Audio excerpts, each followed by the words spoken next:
Halo teman biologi, kembali lagi bersama saya Angelika Amandasari pada video pembelajaran biologi kali ini. Nah teman biologi, apakah kalian tahu bahwa semua aktivitas manusia itu membutuhkan energi? Mulai dari bangun pagi hingga tidur lagi, seperti contohnya belajar, bekerja, ataupun berolahraga. Dari manakah asal energi itu? Yuk kita cari tahu. Nah teman biologi, pada video kali ini kita akan belajar mengenai materi dari sistem pencernaan makanan. Nah pada materi sistem pencernaan makanan ini kita akan membahas mengenai dua topik. Topik yang pertama yaitu mengenai makanan. Topik yang kedua yaitu mengenai sistem pencernaan makanan pada manusia. Nah, teman biologi, pada topik materi makanan kita juga akan membagi dua. Yang pertama adalah zat makanan dan yang kedua adalah menu makanan bergizi dan seimbang. Sebagai makhluk hidup, manusia tentu memerlukan makanan. Makanan merupakan suatu zat yang bisa dimasukkan ke dalam tubuh dan berfungsi bagi tubuh. Makanan memiliki fungsi antara lain sebagai penyedia bahan bakar dan sumber energi utama, pembangun tubuh, serta pelindung dan pertahanan tubuh. Nah, berdasarkan fungsinya, zat makanan dapat dikelompokkan menjadi tiga. Yang pertama sebagai penghasil energi yaitu karbohidrat dan lemak. Yang kedua sebagai pengatur yaitu vitamin dan mineral. Dan yang ketiga sebagai pembangun yaitu protein, mineral, air dan hormon. Teman biologi, tubuh manusia membutuhkan zat makanan dalam jumlah yang berbeda. Ada yang dibutuhkan dalam jumlah banyak atau disebut dengan makronutrien. Terdiri dari yang pertama adalah karbohidrat yang memiliki fungsi sebagai sumber energi utama pada makanan. Contohnya seperti beras, jagung, dan sebagainya.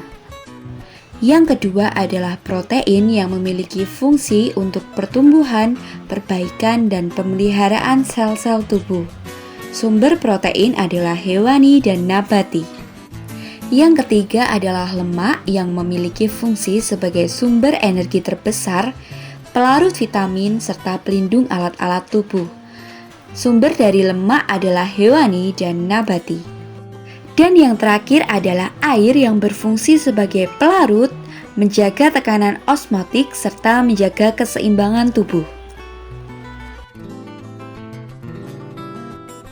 Nah, teman biologi, ada pula zat makanan yang dibutuhkan dalam jumlah yang sedikit atau disebut dengan mikronutrien. Yang pertama adalah vitamin yang berfungsi untuk membantu pengaturan atau proses kegiatan tubuh dan tidak menghasilkan energi. Contohnya ada vitamin B, C, A, D, E, dan K. Kemudian mineral yang berfungsi seperti menjaga keseimbangan asam basa dan pembentukan struktur tubuh. Contohnya seperti natrium, kalium, kalsium, dan fosfor. Topik kedua pada makanan adalah menu makanan bergizi seimbang. Makanan bergizi seimbang adalah mengkonsumsi makanan yang mengandung nutrisi dan gizi disesuaikan dengan kebutuhan tubuh dengan tetap memperhatikan berbagai prinsip seperti keberagaman jenis makanan, aktivitas tubuh, berat badan ideal, serta faktor usia. Nah, teman biologi, setelah kita membahas mengenai makanan, sekarang kita akan mempelajari mengenai sistem pencernaan makanan pada manusia. Teman biologi, sebelum kita membahas lebih dalam, mari kita ketahui apa definisi dari sistem pencernaan. Merupakan proses pemecahan makanan menjadi molekul sederhana yang melibatkan organ-organ dan kelenjar-kelenjar dari pencernaan.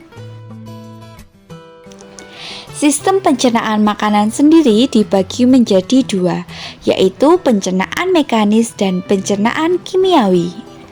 Pencernaan mekanis adalah pengubahan makanan dari bentuk kasar menjadi halus dengan bantuan gerakan alat-alat pencernaan seperti gigi dan lambung. Sedangkan pencernaan kimiawi adalah pelarutan makanan oleh enzim-enzim pencernaan mengubah makanan bermolekul besar menjadi molekul yang kecil. Nah, teman biologi, topik pembahasan selanjutnya mengenai alat pencernaan manusia. Alat pencernaan dibagi menjadi dua. Yang pertama adalah saluran pencernaan dan yang kedua adalah kelenjar pencernaan. Saluran pencernaan merupakan saluran yang memproses makanan dengan pengunyahan, penelanan, dan pencampuran. Kemudian kelenjar pencernaan merupakan alat pencernaan yang dapat menghasilkan enzim-enzim untuk pencernaan kimiawi. Nah, teman biologi, organ pencernaan terdiri dari rongga mulut, kerongkongan, lambung, usus halus, usus besar, dan anus. Nah, kita akan membahas organ dan prosesnya satu persatu. Dimulai dengan rongga mulut. Di dalam rongga mulut ini akan terjadi pencernaan secara mekanis dan pencernaan secara kimiawi. Bagian-bagian dalam rongga mulut dapat dikelompokkan menjadi gigi, lidah, dan kelenjar ludah.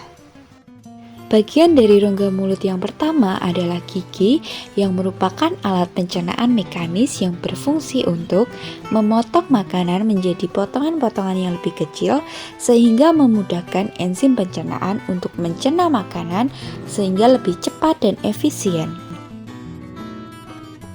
Bagian rongga mulut yang kedua adalah lidah. Lidah tersusun oleh otot lurik yang diselubungi oleh selaput mukosa. Pada lidah terdapat papila-papila atau tonjolan yang merupakan indera pengecap. Terkait dengan proses pencernaan, fungsi lidah antara lain membantu mencampur dan menelan makanan sebagai alat pengecap makanan, mencampur dan mengaduk makanan dengan ludah, serta mendorong makanan masuk ke dalam esofagus. Bagian rongga mulut yang ketiga adalah kelenjar ludah. Kelenjar ludah menghasilkan ludah yang mengandung enzim petialin atau amilase yang berfungsi untuk mengubah amilum atau polisakarida menjadi maltosa.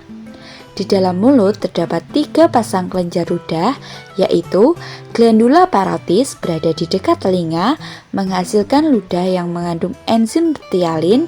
Yang kedua, glandula submandibularis atau submaxillaris terletak di rahang bawah, berfungsi menghasilkan ludah yang mengandung air dan lendir. Kemudian yang ketiga adalah glandula sublingualis terletak di rahang bawah, tepatnya di bawah lidah, berfungsi menghasilkan ludah yang mengandung air dan lendir. Teman biologi, organ pencernaan yang selanjutnya adalah esofagus atau kerongkongan. Kerongkongan merupakan saluran yang memanjang kurang lebih 25 cm yang menghubungkan faring dengan lambung. Otot kerongkongan dapat berkontraksi secara bergelombang sehingga mendorong makanan masuk ke dalam lambung. Nah, gerakan kerongkongan ini disebut gerakan peristaltik. Organ pencernaan selanjutnya adalah lambung. Lambung berupa kantong besar yang terletak di dalam rongga tubuh di bawah tulang rusuk agak ke kiri. Lambung ini terdiri dari 3 bagian. Yang pertama, kardiak berada di dekat hati. Kedua, fundus membulat dan letaknya di tengah.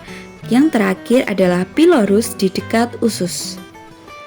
Di dalam lambung terjadi proses pencernaan secara mekanis oleh dinding lambung dan pencernaan kimiawi dengan dibantu oleh getah lambung hasil sekresi dari kelenjar lambung. Getah lambung mengandung HCl, pepsin, renin, dan lipase. Organ selanjutnya yaitu usus halus atau intestinum.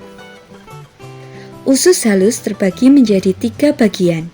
Bagian yang pertama adalah usus 12 jari atau duodenum. Panjangnya kurang lebih 25 cm. Pada dinding ususnya bermuara dua saluran dari kantong empedu dan pankreas. Pankreas menghasilkan getah pankreas yang mengandung enzim tripsin, amilase, dan lipase. Bagian yang kedua yaitu usus kosong atau jejunum. Panjangnya kurang lebih 7 meter. Pada dinding ususnya mempunyai kelenjar usus yang menghasilkan getah usus antara lain erepsinogen, maltase, sakarase, laktase, dan lipase. Bagian yang ketiga adalah usus penyerapan atau ileum. Panjangnya kurang lebih 1 meter. Pada bagian ini terjadi penyerapan sari-sari makanan oleh jonjot-jonjot usus atau villi. Organ pencernaan selanjutnya adalah usus besar atau kolon. Usus besar terdiri dari 3 bagian, yaitu kolon ascendens atau bagian usus yang naik, kolon transversal atau bagian usus yang mendatar, dan kolon descendens atau bagian usus yang menurun. Di dalam usus besar terdapat bakteri E. coli yang membusukkan sisa makanan menjadi feses. Di bawah pertemuan antara usus halus dan usus besar terdapat usus buntu. Pada usus buntu terdapat umbai cacing atau appendix. Bagian akhir usus besar adalah rektum. Rektum merupakan tempat penyimpanan feses untuk sementara. Feses akan dikeluarkan dari rektum melalui anus. Ini yang disebut proses defekasi. Nah, teman biologi, bagian organ pencernaan yang terakhir adalah anus. Anus adalah bagian atau muara akhir dari saluran pencernaan yang terletak di dasar pelvis. Dari lubang ini, sisa-sisa makanan yang tidak dicerna yaitu feses dikeluarkan dari dalam tubuh. Nah, teman-teman biologi, berikut ini merupakan enzim-enzim dari kelenjar pencernaan. Terdapat enzim betialin, pepsin, renin, amilase, lipase, tripsin, laktase, dan sukrase. Teman biologi, setelah kita mempelajari mengenai sistem pencernaan makanan, kita mengetahui bahwa manusia membutuhkan energi untuk beraktivitas. Energi tersebut didapatkan dari zat-zat gizi yang diserap oleh tubuh melalui sistem pencernaan makanan. Sekian video pembelajaran kali ini. Nantikan video-video pembelajaran selanjutnya dan sampai jumpa di lain kesempatan. See you teman-teman.